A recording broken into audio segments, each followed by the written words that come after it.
बड़े अच्छे अवसर पर आप सब आए, आपका स्वागत है। हम बिहार दिवस मना रहे हैं, 103वां बिहार दिवस, और इसकी महत्ता को आपने बढ़ा दिया, आपकी पूरी टीम ने बढ़ाया। रात भर आपने व्यंग्यवान भी कहे, गंभीर कविताएँ भी की। हिंदुस्तान पर आप बड़ी अच्छी बातें कर रहे थे। 4 पंक्तियाँ मेरी, और मैं दरअसल कवि सम्मेलनों में इसलिए जाता हूँ कि ये 4 पंक्तियाँ सुना सकता। ये शमशो कमर से मुल्क को जुगनू समझते हैं,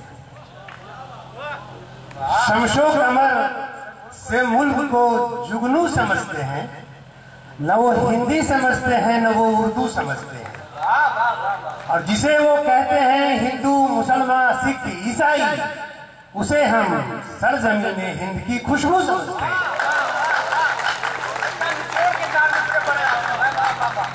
अच्छा, आपने बड़ा अच्छा किया कि एसपी को अध्यक्ष बना दिया और कवि में ले आए डंडा। तो बड़े कमाल का रहा आज के कवि सम्मेलन का फंडा। पुलिस बनी अध्यक्ष, रात भर कविता पढ़ गया डंडा, और पत्नी श्रोताओं को भेजे बांध के ताबीज गंडा कि दीवानों के भीड़ में जाके सनक न जाए मुंडा। दरअसल ये लोग पुलिस को ज्यादा निशाना बनाएंगे। अभी ये कहाँ गए बूढ़े साहब? ये बोले कि मैं स्कूल में, प्राइमरी स्कूल में पढ़ाता था, लेकिन जो ये अनुभव सुना रहे थे सिपाही का, मुंशी का, दरोगा का था, तो लगता है पूरी दिवाली थानों में काटी थी।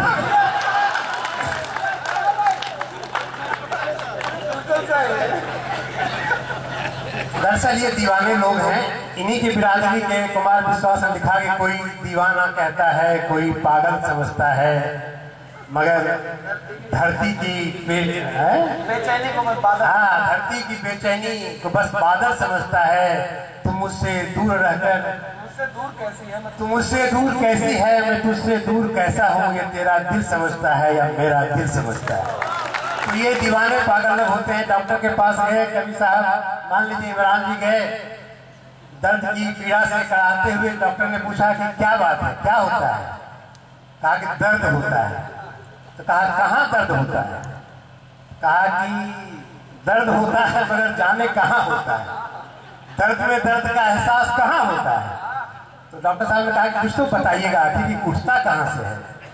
तो कहा कि 1-2 जख्म नहीं, सारा बदन है छलनी, दर्द बेचारा परेशान है कि कहाँ से उठे। तो कहा कि ऐसे में तो इलाज होगा नहीं, आप आगे कहीं तो बताइएगा किस जगह से होता है। तो फिर इन्होंने कहा कि रोज जब रात को 12 का गजर होता है, यातनाओं के अंधेरे में सफर होता है, और सिर से सीने में कभी, पेट से पाँव में कभी, एक जगह हो तो कहीं दर्द इधर होता है, एक जगह हो तो डॉक्टर साहब समझ गए। उन्होंने पुर्जी पर कुछ लिखा और इनको दे दिया। इमरान ने कहा कि वाह साहब वाह, आप बड़े अनुभवी डॉक्टर लगते हैं, बिना बताए आपने मेरी दवा लिख दी। बोला जी नहीं, ये दवा नहीं है, मैंने वो पता लिखा है जहाँ इसकी दवा मिलेगी। और इमरान साहब ने पढ़ा, उस पर लिखा हुआ था कांके का मानसिक आरोग्यशाला। तो ये दवा इन लोगों की वही मिलती है, पागलों की दवा। इसलिए इन लोगों के कहे पर मत जाइए। पुलिस के लिए कुछ भी कहें, आप थोड़ा अपना पुलिस पर विश्वास और यह ख्याल रखिए कि जब तक पुलिस है तब तक हम आप सब सुरक्षित हैं। हमारे डीएम साहब बहुत देर तक बैठ के कविता सुन रहे थे। लोग समझते हैं कि इन्हें कविता नहीं आती, इनकी खूब अच्छी कविता आती। अभी होली बनी तो कुछ एडीएम साहब लोग, हमारे एडिशनल एसपी साहब आए हमारे पास, कहा कि जो डीएम साहब को खींच के लाइए ना। हम कहे नहीं आएंगे। हम उनको फोन लगाया कि आइए होली खेलने हम लोग। कहने नहीं, आप लोग खेलिए ना, सो हम हैं यहाँ। हमको वहाँ किसके साथ आप होली खेल रहे हैं? कहने नहीं, आप लोग खेलिए ना, मैडम है ना, हम यहीं पर हैं मैडम के साथ। तो हमने कहा कि अजीब शख्स है, पत्नी पे फिदा है, अजीब शख्स है, पत्नी पे फिदा है, उस पे कमाल ये है कि अपनी पे फिदा है। तो जब मैंने उनसे ये बात कहा तो वो भी मुझे छोड़े नहीं। उन्होंने कहा कि मैं भी रंग छिड़क सकता हूँ तेरी वाली जूली पर, मैं भी रंग छिड़क सकता हूँ तेरी वाली जूली पर, लेकिन डर है अपनी वाली लटका देगी सूली पर। हाथ भाई हाथ की बातें थी। अपने गजल की दो चार पंक्तियां आपको संदेश स्वरूप सौंपता हूँ। आप बॉम्बे गाजीपुर यूपी जाएं, जैसे लेते जाएं।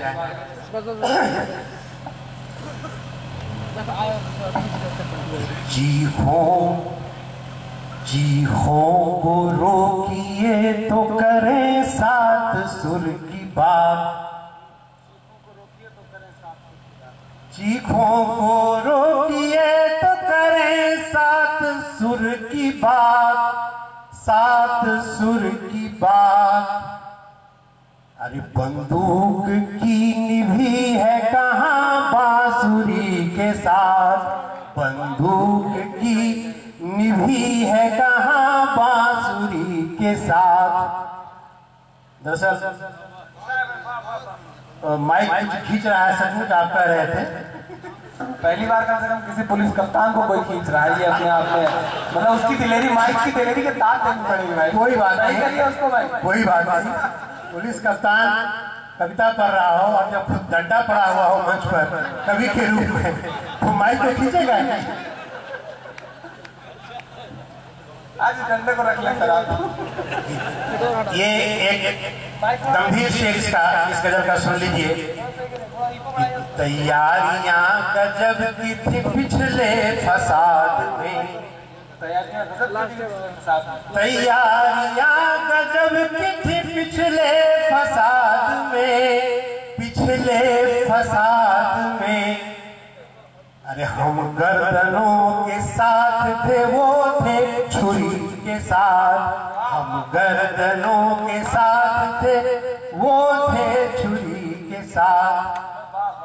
और आखिरी शेर ये है, बहुत लंबा, ये गजल कुछ लंबी है लेकिन मैं आखिरी शेर सुनाता हूँ कि हिम्मत से सच को सच कहा तो हो गए खफा, कि हिम्मत से सच को सच कहा तो हो गए खफा, हो गए खफा। फिर सच को झूठ कहना पड़ा बेबसी के साथ, फिर सच को झूठ कहना पड़ा बेबसी के साथ।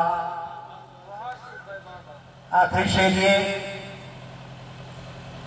कि ये जमीन चूम लेगी पेशानी, धूल माथे पे चढ़ा कर देखो। देखिए खुद में भी आकार लगा लेते तो खुदा हो जाता है। उसी मतलब से ये शेर लिखा कि ये जमीन चूम लेगी पेशानी,